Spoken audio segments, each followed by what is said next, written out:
وقول الحق ولو على رقبتك. ما تخافش من اي حد، ما تطيش لاي حد، ما تخافش غير من اللي خلقك، وما تطيش غير للي خلقك. بسم الله الرحمن الرحيم، وبه نستعين، والصلاة والسلام على أشرف المرسلين سيدنا وحبيبنا ونبينا محمد عليه أفضل الصلاة والسلام. ازيكم يا حبايبي؟ عاملين ايه؟ ازيكم يا أحلى وأجمل متابعين في الدنيا؟ يا رب ابعد الوباء والبلاء عن أمتنا العربية والإسلامية وعن مصرنا الجميلة يا رب العالمين. يا رب اشف كل مريض، وفك ضيقة كل متضايق، وفك كرب كل مكروه. هتتكلمي النهاردة عن ايه يا أم محمد؟ أنا هتكلم عن مواضيع عديدة على قد ما يتسع وقت الفيديو لتناول الموضوعات. بس قبل ما ادخل في اي مواضيع، احب اننا ندعي لاخواتنا ان ربنا يرحم شهدائهم ويشفي مرضاهم وينصرهم على القوم الظالمين. وربنا يرحمك يا شهد ويجعل قبرك روضة من رياض الجنة، انت وامواتنا واموات المسلمين. وربنا يشفيكي يا مريم ويشفي كل مريض. ما زلنا في مسلسل حوارات أولاد الحاج جابر. الحاج جابر اللي مفروض إن هو رب الأسرة ورب العيلة ورمانة الميزان زي ما بيقولوا، وزي ما تربينا إن كبير العيلة بيبقى كده. لكن أنا مانيش شايفة إن الحاج جابر هو رمانة ميزان عيلته، ولا هو اللي ماسك الدفة والميزان في إيده. للأسف الشديد العيلة متفرقة، العيلة متشتتة، ونتيجة التشتت ده هيحصدوا هيحصدوا حاجات مش كويسة كتير هتحصل في العيلة.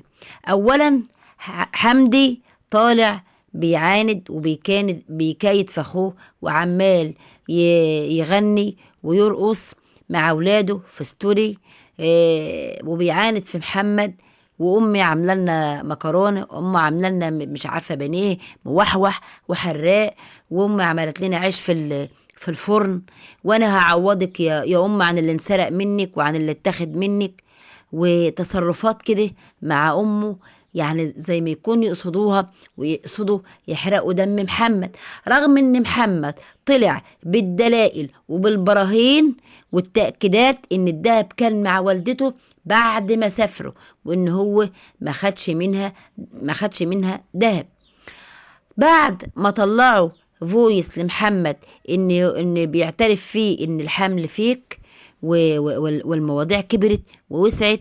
وبعد ما الحاجة طلعت وقالت ان آلاء اخدت محمد من ميرفت وهو لسه خاطبها، وهي كانت لسه برضه مخطوبة، اذا طلعت البنت برضه لعوب وما هياش كويس.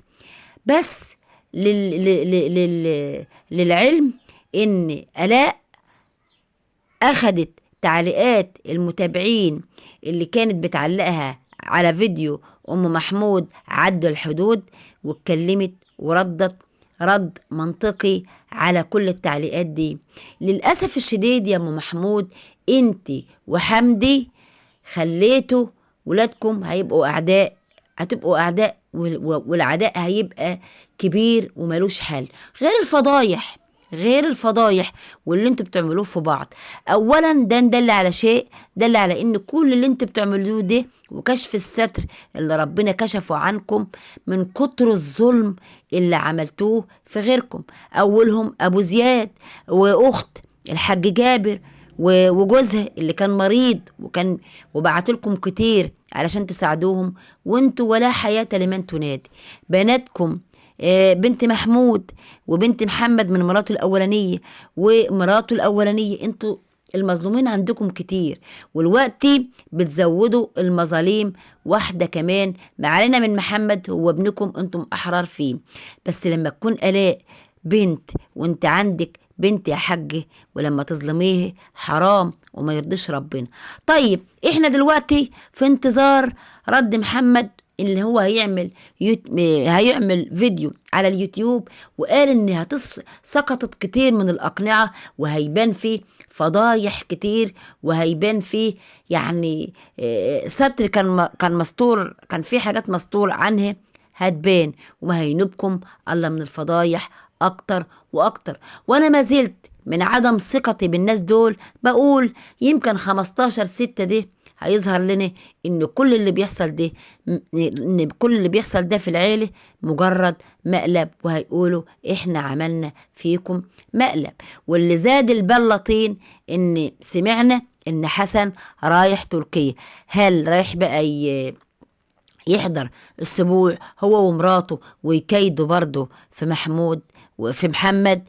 ودي حاجة يعني المفروض يتعمل حسابها. لكن للأسف الشديد في عندنا مقولة بتقول إن مركب السلايف غارت ومركب الضراير سارت. يعني ممكن قوي وبديهي جدا يكون اللي بيحصل ده سببه حقد وكره سلفات بينهم وبين بعض، وتصرفات ستات للأسف الشديد وقع فيها الإخوات. فهنشوف لسه يا حبايب قلبي، وخليكم في انتظار فيديو محمد اللي هيتعمل على اليوتيوب، وإحنا هنرد عليه برضو إن شاء الله. داخلين دلوقتي على مين؟ احنا لا يعني وقفنا في اول محطة عند عيلة الحاج جابر. تاني محطة بقى هنروح لمين؟ هنروح لرانيا. رانيا كالعادة للأسف الشديد يا رانيا انت ما بتتعلميش. قلنا مرارا وتكرارا ما تتكلميش في الحاجات الشخصية، وانت مصرة تقحمي ولادك واهل ولادك بالمتغطي كده في مشاكل. يعني فيما معناه البث اللي انت عملتيه ان انت بتقول ان الناس دول بيجيبوا في سيرة بنتك. لاحظي ان هم ممكن لو انت عدوتهم وبيكرهوكي فده ممكن وارد، مش هقول لأ، ممكن يكون في كره وعداء بينكم وبين بعض، لكن هم مش هيكرهوا بنتهم ولا لحمهم، لان شرفهم من شرفها وشرف بنتك من شرفهم. فمش معقول ان هم هيسيئوا لبنتك. فلما للأسف الشديد تقولي كلام لازم تكوني يعني تراعي ربنا، عشان انتي عندك ولد وهيترد كل اللي بيتعمل. فان كنتي عامله حلو هيتردلك حلو، وان كنت عامله وحش هيتردلك وحش. انت لو عايزه حياه ولادك تبقى سويه ونفسيتهم سويه، مش هتطلعي الكل الطلوع اللي انت بتطلعيه دي. اولا يا متابعين يا محترمين، خلوا يعني احنا ما شفناش ربنا بالعقل عرفناه. رانيا كل فترة والتانية مش لاقية محتوى تعمله، ومشغولة إن كان في شغلها الله أعلم، مش لاقية حاجة جديدة تعملها، تقوم إيه تنبر في المشاكل اللي بينها وبين أهل جوزها، تتهمهم بأي حاجة. فحرام يا بنتي، الظلم ظلمات، وما تظلميش حد عشان ما تظلميش أكتر من كده. والناس ما بيجولكوش على طرف، ولا بيتكلموا عنك لا في قنوات ولا في اي حاجه. يبقى انت ليه يا رانيا مصره ان انت تخلي الناس دول اعدائك اكتر واكتر؟ حرام وما يرضيش ربنا.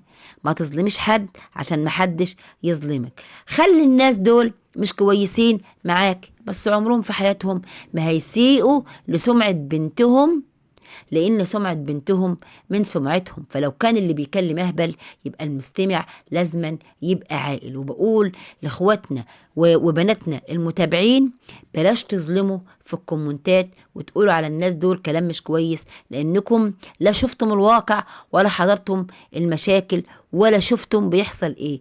أنا يعني من خلال محاولاتي الكتيرة في المشكلة دي عرفت حاجات كتيرة جدا جدا، بس انا ما عدتش هتكلم في اي حاجه. انا بقول دلوقتي رايي في حاجه هي منزلاه، وبقول ان الحياه الشخصيه او مشاكلنا الشخصيه مش لازما تنزل على العلن. وبقول لك يا رانيا، لو عايزه اولادك يبقوا كويسين حاولوا تقربيهم من اهل ابوهم، لانه اهل ابوهم حاولوا كتير يتقربوا لهم، وانت للاسف اللي بتقطعي خط الرجعه. والله اعلم.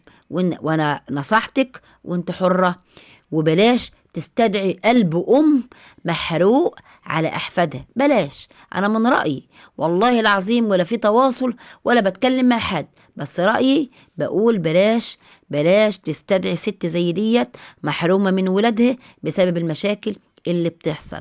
بلاش. وبلاش تعلقي شماعة الأخطاء اللي بتحصل ديت عليهم كل شوية وتخلي نفسية ولادك مش كويسة. انت الواضح ان انت بتستعطفي الداعمين والمتابعين علشان الدعم. من الآخر ده الكلام اللي عندي وفي موضوعك ومش هغيره، لان من الواضح ان انت كده مش هتتغيري يا رانيا، ولا كنت فكرت انك انت اتغيرتي، بس للاسف الشديد مفيش تغيير، وانت مصره تقحمي ولادك وحياه ولادك في المشاكل. فانت حره، وكل واحد بينام على الجنب اللي يريحه. المحطة التالتة يا حبايبي النهاردة في الفيديو بتاعي للمدام دهده والحاج القرموطي. أولا المنظر اللي انتوا عملتوه وذهابكم لفندق الماريوت ده مش دليل على براءتكم من الحاجات المنسوبة لكم. أو عادي الكلمة اللي قالتها مدام إخلاص فعلا يعني خلتكم تجروا على ملا وشكم. اكبر دليل انكم مدانين ان انتم رحتم وتدوروا وتتكلموا مع الامن، سواء كان ضابط شرطة سياحة او امن في الفندق. فهم اصلا يعني هم ما يقدروش اصلا يعني بتوع الفندق او القايمين على الفندق دولت ان هم يعملوا مع مدام اخلاص حاجة. ان كان في مشكلة في السوشيال ميديا بينك وبينها، فده اللي مباحث الانترنت هي اللي بتفصل فيه، مش شرطة السياحة ولا سلطة ولا اللي بيديروا فندق الماريوت. دول ملهمش اي علاقة بالكلام ده. وبعدين انت اخطأتي اخطاء كبيرة جدا فادحة. انت صورت بيتها وقلت لها انا قدام بيتك اهو وبيتك اهو وانا ممكن واجيلك عندك، وان تقريبا ما بطلتش اللي بتعمليه، فيما معناه ان انت هتروحي لها. طيب انت ايه وجه الحق عندك انك انت تصوري بيتها؟ الست دي دلوقتي ممكن توديكي بالفيديو اللي انت عملتيه ده في مكان ما تكرهي، لكن للاسف الشديد خليكي ورا الجردل. يعني انتوا رحتوا ورا الجردل اللي خان عيشهم وملحهم. ده مدام اخلاص ديت الوحيده اللي وقفت جنبه لما تعب وجات له الجلطه في اول وبدايه مشاكله مع صدفه، وكانت بتدخل تناشد الناس وتقول هشام تعبان وهشام صفته وهشام نعته. فده إن دل على شيء، دل على انك بتتخبطي. ولما تروحي مع واحد مشبوه حتى لو جوزك معاكي وراكب معاكي، لما تمشوا مع واحد مشبوه يبقى انتم عضيتم في الرم قوي بصراحة. لما تمشي مع واحد مشبوه يبقى انتم كده عضيتم في الرم قوي وسوقتوا سمعة نفسكم اكتر ما كانت. فالمشوار اللي انتوا رحتوه ده دليل على خوفكم، على ارتباككم. عايزين تعملوا اي حاجة باي طريقة عشان تخلوا الناس ما تفكرش فيكم، لانك انتوا حسيتم ان مدام اخلاص لمست على الحقيقة وحطت ايديها على الحقيقة وقربت توصل. ده ما كانتش وصلت فعلا للي كان موجود مع ولادك في فندق الماريوت، او قابلت مين واداكي ايه وعملتي ايه. للاسف الشديد الفيديو ده اساء لك، والبث اللي انت عملتيه عدم ظهورك ده بيدل على ارتباكك وخايفة لا يعني تحركاتك وتعبيرات وشك تبين حقيقة الوضع اللي انت فيه. ايه المغزى وايه المعنى وايه المردود انك انت تعملي الفيديو من ورا الستارة؟ ده البث ده دل على شيء، دل على خوفك وارتباكك.